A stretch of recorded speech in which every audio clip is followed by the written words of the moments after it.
സാക്ഷി പറയാമെന്ന് സമ്മതിച്ചവരെല്ലാവരും കൂറുമാറും. സാക്ഷി പറഞ്ഞ അയൽക്കാരനാകട്ടെ അന്ന് ഇരുട്ടായതുകൊണ്ട് അന്ന് കണ്ടത് സോങ്വോയെ ആണോ എന്നത് ഉറപ്പില്ല എന്നാണ് കോടതിയിൽ പറയുന്നത്. ചോയുടെ ഫ്രണ്ടായ സാങ് പറയുന്നത് ചോയ് ഫാമിൽ ഒരുപാട് പെയിന്റ് വാങ്ങി വെച്ചിട്ടുണ്ടായിരുന്നു, ചിലപ്പോൾ അത് കാരണം തീ പിടിച്ചതാകാമെന്നാണ്.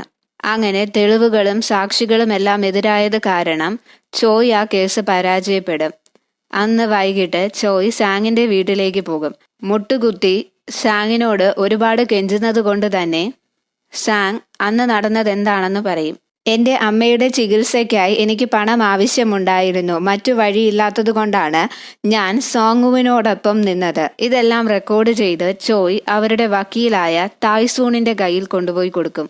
കൂടാതെ സോങ്വു ഇതിനു മുൻപും സ്ഥലം കയ്യേറാനായി അവിടത്തെ ബിൽഡിങ്ങുകളെല്ലാം തീയിട്ട് നശിപ്പിച്ചതിന്റെ തെളിവുകളും അദ്ദേഹം ലോയറിന് കൈമാറും. ഈ എവിഡൻസ് എല്ലാം നമുക്ക് ഏതെങ്കിലും TV ചാനലിൽ കൊടുക്കണം എന്ന് പറഞ്ഞാണ് വക്കീലിനെ ഏൽപ്പിക്കുന്നത്.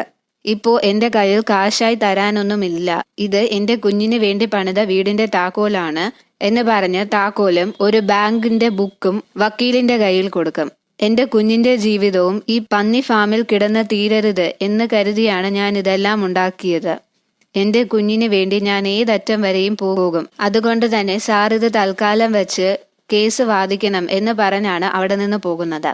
മറ്റെല്ലാ സിനിമയിലെയും പോലെ തന്നെ ഇവിടെയും വക്കീൽ അയാളുടെ ആളായിരുന്നു. ഈ വിവരങ്ങളെല്ലാം അയാള് സോങ്വുവിനെ വിളിച്ചറിയിക്കും. അന്ന് തിരിച്ചു വരും വഴി സോങ്വു ചോയുടെ കാർ തടഞ്ഞു നിർത്തും. ചോയെ കൊന്ന് കെട്ടിത്തൂക്കും. നിരാശയിൽ ആത്മഹത്യ ചെയ്തതാണ് എന്ന് വരുത്തി തീർക്കാനായി എല്ലാ തെളിവും ചെയ്തു വച്ചിട്ടാണ് പോകുന്നത്. അങ്ങനെ ചോയ് മരിച്ച വാർത്ത അറിഞ്ഞ് യോങ്സോ പൊട്ടിക്കരയും.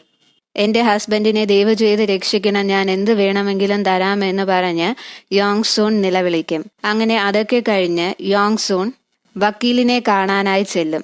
സോങ്വുവിനെതിരെ തെളിവുകൾ കിട്ടിയിട്ടുണ്ട്, അത് നിങ്ങളെ ഏൽപ്പിക്കാനാണെന്ന് പറഞ്ഞാണ് അദ്ദേഹം വീട്ടിൽ നിന്ന് പോയത്. അങ്ങനെയുള്ള ആൾ എന്തിനാണ് ആത്മഹത്യ ചെയ്യുന്നത് എന്ന് വക്കീലിനോട് ചോദിക്കും. വക്കീലാകട്ടെ വളരെ സങ്കടത്തോടെ ഞാനും ഇങ്ങനെയൊക്കെ സംഭവിക്കുമെന്ന് കരുതിയില്ല. ഇന്നലെ അദ്ദേഹം വെള്ളമടിച്ചാണ് ഇങ്ങോട്ട് വന്നത്. എനിക്ക് എന്തെങ്കിലും സംഭവിച്ചാൽ ഇത് എന്റെ ഭാര്യയെ ഏൽപ്പിക്കണം എന്ന് പറഞ്ഞാണ് ഈ താക്കോലും ബാങ്കിന്റെ ബുക്കും തന്നതെന്ന് വക്കീല് പറയും. ആ കീയും ബാങ്കിന്റെ ബുക്കും യോങ്സൂണിനെ ഏൽപ്പിക്കും. പക്ഷെ അദ്ദേഹം ഇത്രയും പെട്ടെന്ന് ഇങ്ങനെ ഒരു തീരുമാനമെടുക്കുമെന്ന് ഞാൻ ഒരിക്കലും വിചാരിച്ചില്ല എന്ന് വളരെ സങ്കടത്തോടെ വക്കീല് പറയും. ഇത് കേൾക്കുന്നതും യോങ്സോയും വിശ്വസിക്കുന്നത് ചോയ് മനഃപൂർവ്വം ആത്മഹത്യ ചെയ്തു എന്നതാണ്. അത് വിശ്വസിച്ച് യോങ്സോ പൊട്ടിക്കരയും. അദ്ദേഹം മനഃപൂർവ്വം ആത്മഹത്യ ചെയ്തു എന്നത് യോങ്സോയെ കൊണ്ട് ഉൾക്കൊള്ളാൻ പറ്റുന്നതിലും അപ്പുറമായിരുന്നു.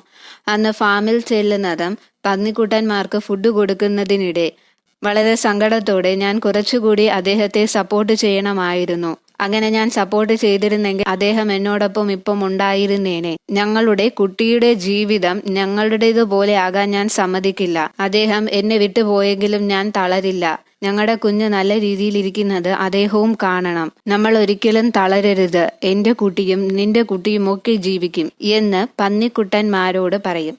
പിന്നീട് യോങ്സോ സ്ഥലം മാറി മറ്റൊരു സ്ഥലത്തേക്ക് പോകുന്നതാണ് കാണിക്കുന്നത്. ഒരു ചെറിയ ഗ്രാമമാണ്.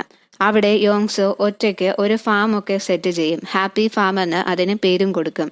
അപ്പോഴാണ് അവിടുത്തെ ആൾക്കാർ പന്നികളെയൊന്നും ഇവിടെ വളർത്താൻ പറ്റില്ല, അതിന്റെ നാറ്റം കാരണം അടുത്തുള്ള ആളുകൾക്ക് താമസിക്കാൻ പറ്റില്ല, പന്നിക്കുട്ടന്മാർ ഇവിടത്തെ കൃഷി മുഴുവനും നശിപ്പിക്കും, അതുകൊണ്ട് തന്നെ എത്രയും പെട്ടെന്ന് ഇവരെ ഇവിടെ നിന്നും ഓടിക്കാൻ തീരുമാനിച്ച് കുറച്ചു പേർ അങ്ങോട്ടേക്ക് വരുന്നത്. എപ്പിസോഡിന്റെ ബാക്കി സെക്കൻഡ് വീഡിയോ ആയിട്ട് അപ്ലോഡ് ചെയ്യുന്നതായിരിക്കും. വീഡിയോ ഇഷ്ടപ്പെട്ടാൽ ലൈക്ക് ചെയ്യുക, ഷെയർ ചെയ്യുക, സബ്സ്ക്രൈബ് ചെയ്യുക.